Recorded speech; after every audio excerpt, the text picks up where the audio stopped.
a todos los médicos y estudiantes presentes a esta reunión clínica de artrosis de cadera y rodilla, que es la repetición, ¿cierto?, que hacemos aquí en SOP-Training.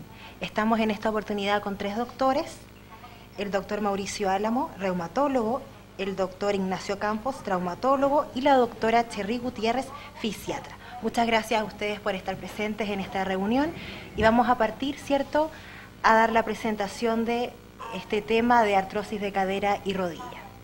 La idea entonces es presentar lo más importante de la guía de tratamiento médico de artrosis de cadera y rodilla, y después las preguntas que ustedes nos quieran hacer a nosotros, los 3 médicos que estamos aquí presentes.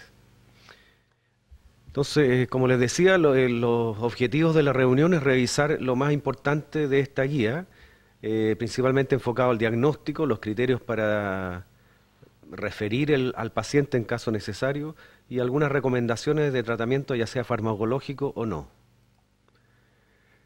Partamos con la definición. La artrosis, o también llamada osteoartritis, es una enfermedad que se caracteriza por el deterioro progresivo del cartílago, el hueso subcondral, y también involucra todos los tejidos blandos adyacentes a esa articulación.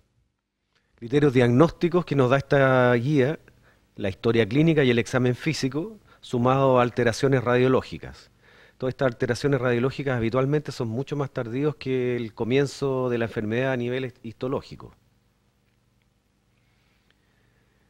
En la artrosis tiene episodios esporádicos de inflamación articular, sinovitis, de leve a moderada cuantía, sin repercusión sistémica, que lo diferencia de otros tipos de artritis inflamatorias, de otras enfermedades. Y los síntomas clínicos no necesariamente se van correlacionando con los cambios radiológicos, como lo habíamos dicho en la diapositiva pasada. ¿A qué pacientes se aplica esta guía? Pacientes con dolor de cadera o rodilla persistente de más de 30 días, diagnosticados con artrosis leve a moderada y que se puedan beneficiar de un manejo médico de su enfermedad. ¿A quién va dirigida la guía? Enfermeras, kinesiólogos, nutricionistas de atención primaria y especialistas como reumatólogos, internistas, traumatólogos, fisiatras, etcétera, de nivel secundario de atención. Esta guía es una referencia para la atención de pacientes con esta patología, bajo el régimen de garantías explícitas, pero no establece un tratamiento de paciente individual, es solamente una referencia. ¿Cuáles son los objetivos de la guía? Mejorar la calidad de vida de las personas de más de 55 años o más, contribuir a enfrentar el desafío del envejecimiento de la población, dar recomendaciones de diagnóstico y tratamiento para pacientes con artrosis de cadera y rodilla a esta edad, y enfatizar las buenas prácticas clínicas y el uso efectivo de los recursos de que disponemos. Partamos con recomendaciones en cuanto a la prevención de la artrosis. La guía nos dice que evitar el sobrepeso y disponer de un ejercicio regular. Como es el tamizaje, en poblaciones de mayor de 65 años, aplicar el examen de funcionalidad del adulto mayor. ¿Cómo hacemos el diagnóstico? Se sospecha en paciente que tenga habitualmente más de 50 años, con dolor persistente de más de 30 días en una cadera o rodilla. El dolor habitualmente aumenta con la actividad y mejora con el reposo. Y en el caso específico de rodillas se puede encontrar deformidad articular, rigidez, crujido articular al examen físico y a veces, ocasionalmente, aumento de volumen. En cuanto al diagnóstico diferencial de la artrosis, están todos el conjunto de artritis de distintas causas, las bursitis y tendinitis, que son inflamaciones de los tejidos blandos, dolores referidos a la articulación, lesiones traumáticas, principalmente fracturas. Y estos son pacientes mayores de 50 años, como dijimos habitualmente, los pacientes con artrosis. Criterios de severidad. ¿Cómo decimos que una artrosis es severa o leve? Es una clasificación es según lo que nos da la OMS, que va desde 0, que no tiene ninguna dificultad para realizar sus actividades de la vida diaria, hasta los pacientes que tienen una dificultad completa durante todo el día de realizar estas actividades. ¿Qué elementos de la historia clínica contribuyen a que nos hagan sospechar que estamos en presencia de una artrosis? Rigidez articular matinal de menos de 30 minutos, para diferenciarla de otros tipos de artrosis o artritis de tipo inflamatoria que habitualmente duran bastante más. Dolor persistente de rodilla o cadera que empeora con la carga de peso y se alivia con el reposo. Cuando el dolor es mayor al inicio de la marcha, pero en general en este tipo de patologías va disminuyendo un poco con el movimiento inicial. La instalación es insidiosa en el tiempo. En caso de rodilla se puede producir deformidad articular, atrofia muscular, contractura o rigidez de la articulación comprometida, en ocasiones crépito al movilizarla, un derrame articular frío o no inflamatorio. ¿Qué cosa no es propio de una artrosis? Por ejemplo, que aparezca fiebre, enrojecimiento de la articulación, calor local, derrame articular importante, que haya un bloqueo o inestabilidad de la articulación, o que se acompañe de parestesias u otras alteraciones neurológicas en esa extremidad. ¿Cómo hacemos el diagnóstico de artrosis de rodilla? Paciente habitualmente más de 50 años de edad, rigidez matinal de menos de 30 minutos de duración, crépitos, sensibilidad ósea a la palpación, engrosamiento óseo de la rodilla, en el caso de la rodilla, y no hay aumento de la temperatura local. Estos criterios clínicos, que habiendo 3 de estos criterios, tenemos una sensibilidad, como dice la diapositiva, de un 95% de hacer el diagnóstico. Usando la clínica, lo anterior, más radiología, un dolor de rodilla que además tenga radiografía con osteofitos y al menos uno de los siguientes criterios, más de 50 años, rigidez de menos de 30 minutos, crujido articular, también tenemos una sensibilidad bastante importante de más del 90% de hacer el diagnóstico y una especificidad del 86%. En el caso de la cadera, artrosis de cadera, el diagnóstico, dolor de cadera y asociado a una VHS de menos de 20, que haya osteofitos y disminución del espacio articular en la radiografía. ¿Cuándo pedimos radiografía? Casi siempre, pero no siempre. Si existen suficientes elementos clínicos, pudiera diferirse en la primera consulta. Después podemos controlar ese paciente 4 o 6 semanas de tratamiento y si no hay una remisión de la sintomatología, le podemos pedir radiografía de rodilla o cadera. Y además siempre pedir radiografía cuando hay una duda razonable sobre el diagnóstico, o sea que a lo mejor no estamos ante una presencia de una artrosis primaria, sino otra cosa. En ese caso siempre pedir radiografía para descartar otros diagnósticos. ¿Qué radiografía solicitar? La guía nos dice, en caso de caderas, siempre pedir una radiografía de pelvis anteroposterior y caderas en abducción, y las rodillas, radiografías de las rodillas estando de pie, anteroposterior y lateral y axial de rótulas.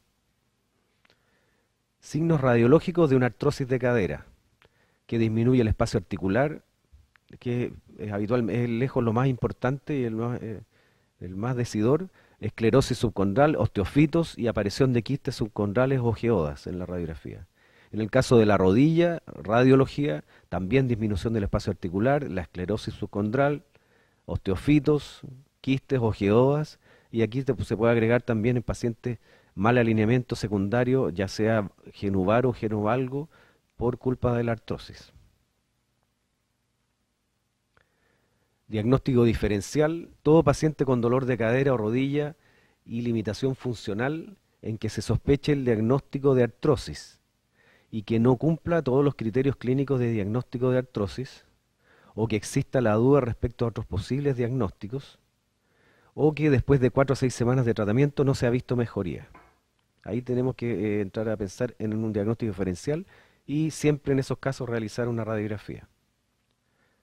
Si la radiografía es compatible con artrosis leve a moderada, el tratamiento va a seguir su curso según lo recomendado por la guía del MinSal. Si el diagnóstico no es concluyente, existen algunos exámenes complementarios. En el caso de la rodilla, por ejemplo, una artrocentesis, puncionar un derrame articular, por ejemplo. Y ahí tenemos la inspección ocular del tipo de líquido. Si estamos sospechando alguna infección, enviamos eso para solicitar GRAM y cultivo. búsqueda de cristales y glucosa en el líquido articular, o un recuento de blancos y fórmula diferencial del líquido articular. En caso de hallazgos clínicos no habituales de artrosis, fracaso al tratamiento inicial o pacientes jóvenes en los que es poco habitual una artrosis primaria, también disponemos de exámenes de laboratorio, hemograma, VHS, factor reumatoideo, etc. En cuanto al tratamiento, recomendaciones. ¿Cómo evaluamos la respuesta al tratamiento? Un tratamiento se considera eficaz cuando al menos hay una disminución del 20% del dolor en la escala de valoración análoga, o que la capacidad funcional medida por la escala de Likert, que la vamos a mencionar más adelante, haya una mejoría de al menos 1 grado. Esta es la escala, que va desde ninguna dificultad para realizar las actividades habituales hasta no poder realizar ninguna, que es muy parecida a lo que habíamos visto de la OMS. Tratamiento no farmacológico de la artrosis. En primer lugar, una de las cosas más importantes es educar al paciente, informarle sobre su enfermedad, qué maneras hay de llegar al diagnóstico, qué opciones de tratamiento actual y futuro va a tener, qué pronóstico tiene su enfermedad, y ojalá estas recomendaciones, bueno, pueden ser individuales o en grupo también. Y el ideal es, si se puede involucrar a la familia, se refuerza aún más la educación. Segundo, aparte de la educación, programa de ejercicios, ya sea fortalecimiento muscular, también está involucrado lo que es mantener un rango articular, y esto igualmente puede ser individual o grupal. Tercer punto, la baja de peso. En pacientes con sobrepeso o obesidad se recomienda una baja de peso de al menos un 5% del peso corporal. Y el cuarto punto, el uso de órtesis, por ejemplo, órtesis para manejar la inestabilidad en varo o valgo en una artrosis de rodilla, o agregar un bastón en el caso de artrosis y dolor en la cadera. Vamos al tratamiento farmacológico. Vía oral, se comienza habitualmente con la primera línea, que es paracetamol, 2 comprimidos cada 8 o cada 6 horas. Y si no hay respuesta a eso, tenemos siempre la disponibilidad del metamizol, la dipirona, siempre que no haya contraindicación en su uso. En el caso específico de la rodilla, existe la alternativa de tratamientos tópicos como antiinflamatorios tópicos o el uso de la capsaicina, que son bastante seguros, más seguros que el tratamiento oral o parenteral.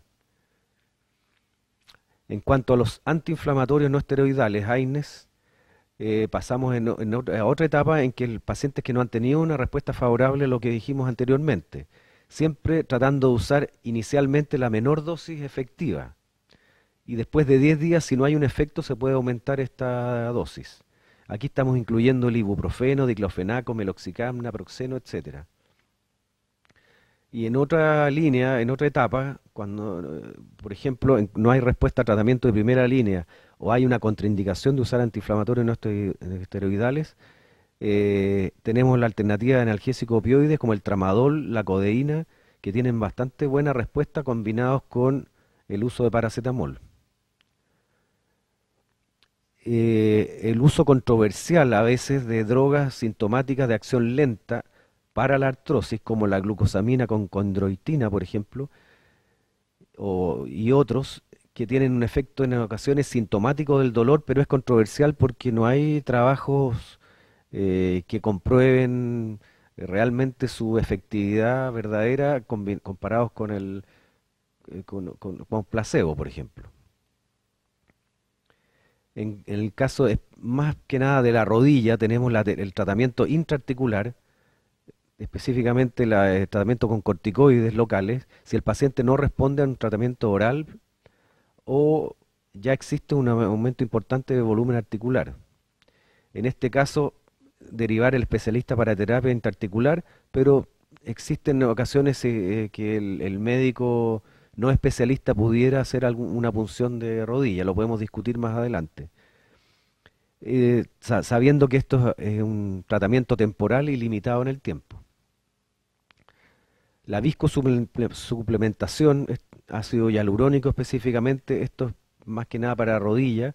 Esto es realizado, sí, siempre tiene que ser realizado por el especialista, el traumatólogo especialista en rodilla, y habitualmente ellos usan 3 a 5 inyecciones que son separadas cada uno por una semana.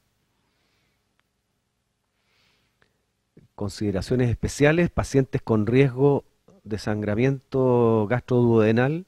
¿Cuáles son los pacientes del riesgo? Personas con más de 65 años, que tengan enfermedades sistémicas concomitantes, que usen tratamientos crónicos de corticoides, que tengan historia de úlcera péptica, historia de hemorragia digestiva alta, o que estén usando tratamiento anticoagulante oral. En estos casos se recomienda el uso de omeprazol junto con los antiinflamatorios no esteroidales, y si el paciente no tiene riesgo cardiovascular, pero sí el riesgo gastroduodenal, el uso de los COPSIPs, como el Celecoxib o Celebra. Consideraciones especiales: pacientes con riesgo hepático, cuidado con el paracetamol en pacientes con antecedentes de alguna enfermedad hepática o consumo alto de alcohol. Pacientes con riesgo cardiovascular usando aspirinas, los Celecoxib pueden perder el beneficio de menor riesgo gastrointestinal, y el uso de ibuprofeno puede anular el efecto protector que tienen las aspirinas. Y, por supuesto, el riesgo de daño renal y sobre la hipertensión que tienen los antiinflamatorios y también los Celecoxib. El kinesiólogo les hace debería hacerle una evaluación kinésica funcional, un plan de intervención ya sea individual o en grupos, y una vez que el tratamiento es efectivo, puede ser esto conducido por monitores en grupos de ejercicios. Recomendaciones clave de la guía: todo paciente con artrosis debiera recibir educación sobre su enfermedad. Todo paciente con artrosis debiera realizar un programa de ejercicios para mejorar la musculatura de las extremidades inferiores. Todo paciente con sobrepeso u obesidad hay que recomendarle una baja de peso de al menos 5% mediante reeducación alimentaria y ejercicios. En pacientes con escasa respuesta a analgésicos simples se le debe considerar el uso de AINES orales, comenzando siempre con la menor dosis efectiva. Este es el flujograma que ustedes deben tenerlo en la guía, que es como un resumen de lo que hemos estado hablando. Como conclusiones de esta presentación, de puntos más importantes: la artrosis de cadera y rodilla es una patología prevalente que provoca un deterioro funcional y en la calidad de vida del paciente. Su diagnóstico es clínico y radiológico. El tratamiento se basa en 3 pilares: la educación del paciente, manejo médico y manejo farmacológico. La guía del MinSal 2009 entrega los principales elementos de diagnóstico, manejo y seguimiento, siendo la base del manejo a nivel de atención primaria de salud para esta patología GES. Primero, dejar claro que esta es una guía GES para la artrosis de rodilla y cadera leve a moderada, ¿ya? O sea, estamos hablando de pacientes que ven moderadamente limitadas sus actividades funcionales. La severa está en otra categoría y no está dentro de lo que nosotros estamos hablando en este momento, ¿ya? Importante saber que que habitualmente la artrosis presenta episodios o crisis. Ya los pacientes pueden estar estables por un periodo en donde logran funcionar bastante bien, pero en la medida que hacen algún sobreesfuerzo, o están más tiempo de pie, o hacen algún tipo de actividad física que gatilla o que genera un poco más de inflamación y destrucción articular, del cartílago articular, va a generar mayor sintomatología. Aquí se habla mucho sobre la prevención primaria, que en el fondo es evitar que el paciente tenga artrosis. Lamentablemente creo que estamos en un país donde la gente consulta cuando ya tiene dolor. Cuando ya tiene dolor es porque ya estamos frente a la patología. Por lo tanto, creo que es súper importante que cuando uno, sobre todo cuando trabaja en los consultorios, donde tiene una mayor cercanía con la población, en donde los sigue a los pacientes desde que ve a los hijos o atiende en el control de maternal a las mujeres, desde ahí empezar un poco a hacer la educación, ¿ya? O sea, llegar antes, no cuando ya está la patología ya instaurada.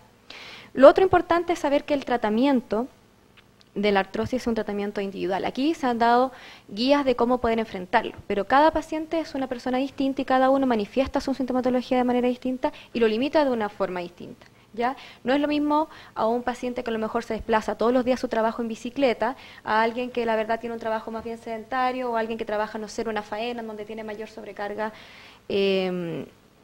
sobre sus articulaciones y extremidades.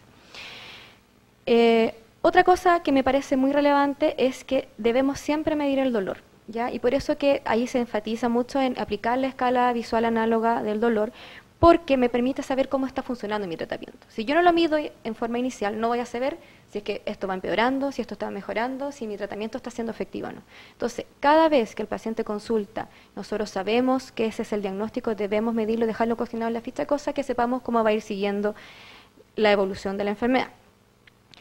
Respecto al ejercicio, la verdad es que lo que se recomienda es que sean ejercicios principalmente de bajo impacto, ya, o sea, evitar todo lo que sea mucho salto, mucho trote, o salir a correr, por ejemplo, en terrenos que sean irregulares, ¿ya? Lo que se recomienda principalmente es cuando ya tenemos el diagnóstico hecho y tenemos la posibilidad de contar con un equipo terapéutico kinésico principalmente, es primero fortalecer la musculatura que claramente en estos pacientes está deteriorada. Entonces la idea es fortalecer los grupos musculares importantes como los glúteos, ya, el cuádriceps, isquiotibiales, y de esa manera mejorar un poco el trofismo muscular y hacer que la carga sobre la articulación sea menor. Habíamos hablado que muchas veces la artrosis genera desalineación y esa desalineación también está dada por la atrofia muscular que se va produciendo. Cuando ya pasa la etapa desde el kinesiólogo, la idea es derivar a los pacientes a utilizar todos los recursos que tenemos a nivel municipal, por ejemplo, todos estos grupos de ejercicio saludable, de vida saludable, o grupos que hay en las juntas de vecinos, donde la gente se junta a hacer yoga, pilates, ya incluso si tienen la posibilidad de contar con alguna piscina municipal en donde se realicen clases para la población, la idea es contar con ese recurso porque quizás incluso la hidroterapia sería la mejor herramienta que podríamos tener al alcance. Y lo otro que quería mencionar es que a veces no utilizamos muy bien el tema de las ayudas técnicas, ¿ya?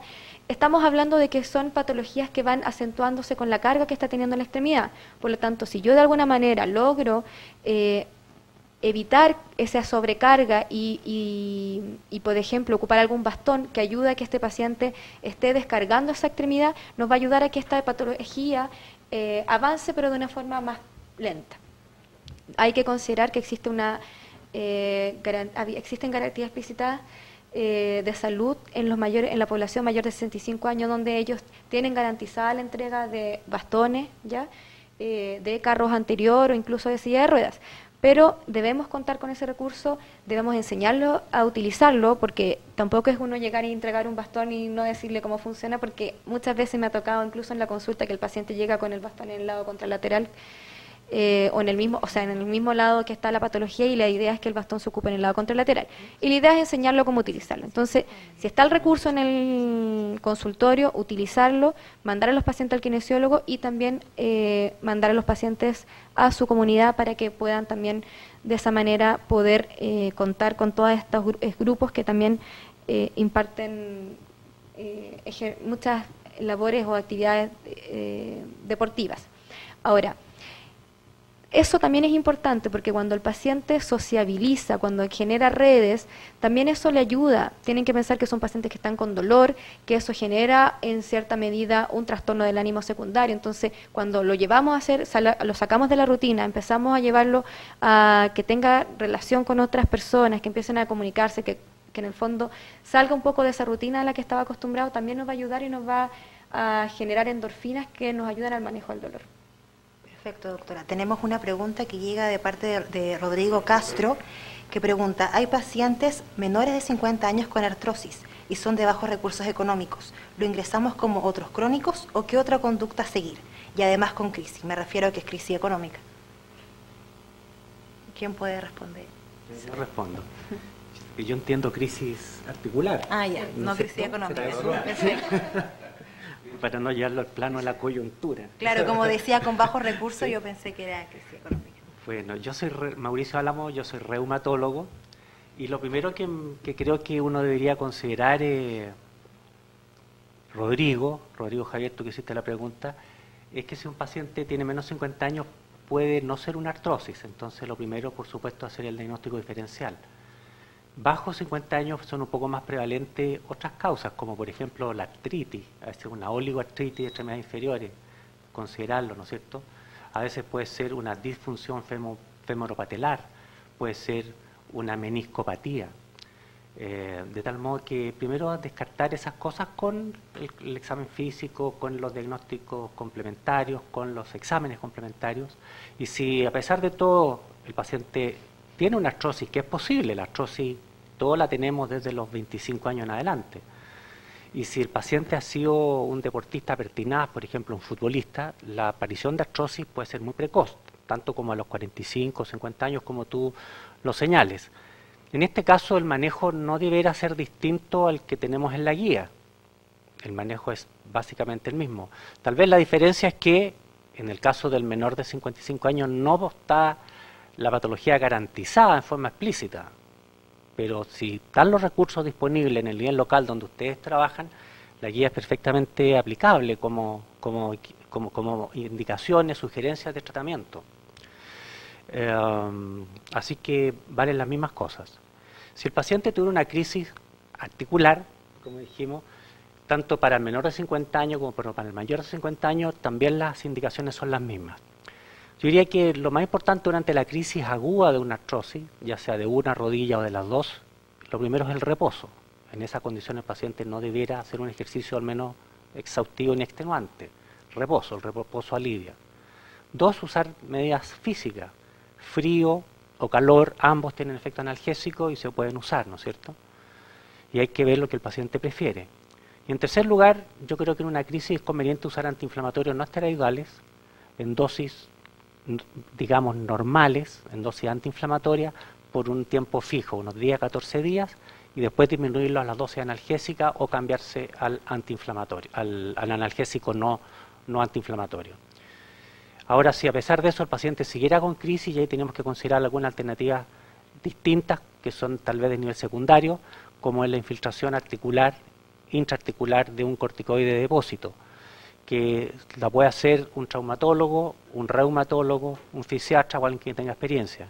Y eventualmente en el nivel local, si alguno tiene experiencia en una punción articular, el paciente tiene líquido articular y es una crisis de artrosis, y tiene la experiencia, la expertise necesaria, colocar un esteroide de depósito no es riesgoso, en general no tiene grandes complicaciones y eventualmente se puede usar. Esta inyección intraarticular de esteroides no está garantizada en la IAG que estamos analizando. Eso quiero dejarlo en claro. Eso sería. Perfecto. Tenemos otra pregunta de parte del doctor Tomás Gutiérrez, que dice: en general siempre hay problemas por disponibilidad de terapia kinésica, al menos en mi realidad local, y no siempre están disponibles en las comunidades e iniciativas de ejercicio. ¿Qué ejercicio es recomendable para darle al paciente de forma personal? ¿Existe alguna pauta de ejercicios específicos que se pueda recomendar? A ver, si uno busca específicamente en los libros de rehabilitación, existen pautas de ejercicio, pero así como en forma general, primero que el paciente elongue, ya eso quiere decir que tiene que elongar tanto cadera como rodilla, y si uno quiere ir dirigidamente a fortalecer los grupos musculares, lo que se recomienda principalmente es para el cuádriceps que el paciente, por ejemplo, esté sentado y con las rodillas flectadas y en el fondo estire o extienda la rodilla. ¿Ya? Si el paciente está en buenas condiciones, no hay tanta sintomatología, se le puede agregar un peso a eso. Yo a veces le digo a los pacientes que, no sé, se amarren 1 kilo de algo en el tobillo y con eso podemos hacerlo incluso con carga. Lo otro es fortalecer los glúteos, ¿ya? Y eso, si es que el paciente no tiene tanta sintomatología en la rodilla, por ejemplo, en donde puede apoyarse en 4 patas, como en el fondo, como perrito, puede hacer extensión de la pierna hacia atrás o extensión de la cadera con la rodilla estirada primero y con la rodilla flectada, y con eso estamos fortaleciendo glúteo mayor. Y puede ponerse de lado, por ejemplo, y hacer una abducción de la cadera, y con eso estaría trabajando lo que es el glúteo medio. Con eso podríamos garantizarnos, si es que el paciente hace una rutina constante, diaria, de que el paciente mantenga un trofismo muscular que nos permita evitar una sobrecarga sobre la extremidad. Si uno quiere ser ya un poco más minucioso, le puede indicar al paciente que haga caminata, que pueda hacer alguna, si es que tiene los recursos o no, bicicleta estática con en el fondo que sin carga, o también podría, si es que tuviera tina, por ejemplo, hacer algunos ejercicios en el agua, sentado en la tina y hacer en el fondo como bicicleteo o pataleo, que también ayudaría a fortalecer la musculatura. Ahora, se ha asociado una aparición más sintomáticamente más precoz en determinadas condiciones. Uno, el factor genético. Hay pacientes que tienen artrosis en las manos, por ejemplo, o sea, que no está considerado en este minuto en la guía que estamos viendo, porque la artrosis de mano tiene un fuerte carácter genético y eventualmente puede ser familiar. Existe la artrosis asociada al sobrepeso, y en pacientes obesos, mórbidos, especialmente jóvenes, uno puede ver artrosis de rodilla más tempranamente. También en deportistas, como dije anteriormente, en deportistas extremos, sobre todo futbolistas, basquetbolistas, voleibolistas, trotadores, con una genética de predisposición pueden tener artrosis en la rodilla muy precozmente. Pacientes que tienen antecedentes de displasia de caderas van a hacer artrosis más precozmente, obviamente. Y a veces la displasia de caderas es subclínica, es decir, no se pesquisa en el momento del nacimiento ni en los primeros 6 meses de vida. Los pacientes pueden tener displasia pequeña y hacer artrosis más precozmente. Finalmente, algunas patologías pueden condicionar artrosis, eso ya es parte de cosas más complejas, pero por ejemplo, la enfermedad, la pseudogota o condrocalcinosis o enfermedad por pirofosfato de calcio es una enfermedad que puede llevar mucho más frecuentemente a artrosis de cadera o de rodillas. Como cosa un poco de vanguardia hacia el futuro, pensando en los próximos 10, 15 o 20 años, si me preguntan a mí qué es lo que yo pienso que va a venir, yo creo que viene fuerte la terapia celular. Viene fuerte probablemente la terapia con stem cell, que todavía no está probada que sea efectiva. El injerto de tejido, ya sea en forma de trasplante de tejido propio o autólogo, es decir, de la misma persona o de otra persona, trasplante de tejido, trasplante de cartílago, podría ser en el futuro también una alternativa, pero estas son cosas que hoy día, por cierto, no están disponibles. Estoy pensando en voz alta respecto de avances próximos de la medicina. Perfecto. Doctor Campos, ¿le gustaría agregar algo? Lamentablemente todavía, año 2015, no existe ningún tratamiento probado médico que detenga la enfermedad de la artrosis.